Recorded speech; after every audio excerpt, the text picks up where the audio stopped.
રાહ જોતા રાજ્યવાસીઓ બસ હવે શરૂઆત થઈ ચૂકી છે મેહુલિયાની। નમસ્કાર, દૂરદર્શનના હવામાન સમાચારમાં આપનું સ્વાગત છે। હા, હવામાન વિભાગે આગામી 5 દિવસ રાજ્યભરમાં સાર્વત્રિક વરસાદની આગાહી કરી છે। સાયક્લોનિક સર્ક્યુલેશન સક્રિય બનતા 18 જિલ્લામાં ભારે વરસાદ પડવાનો છે। આ સાથે જ ક્યાંક હળવો તો ક્યાંક મધ્યમ વરસાદ પણ પડી શકે છે।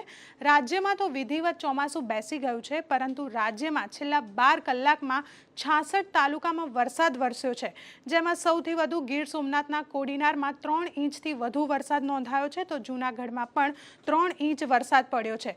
મોરબીના ટંકારા અને રાજકોટના ગોંડલમાં પણ 2.5 ઇંચ વરસાદ વરસ્યો છે, જ્યારે બનાસકાંઠા અને દાતા તેમજ રાજકોટના જેતપુરમાં 2 ઇંચ વરસાદ પડ્યો છે।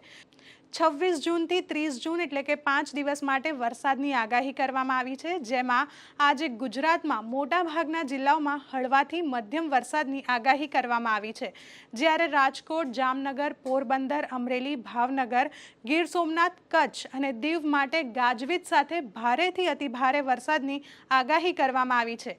આ ઉપરાંત અમદાવાદ અને ગાંધીનગરમાં પણ મધ્યમ વરસાદ વરસી શકે છે।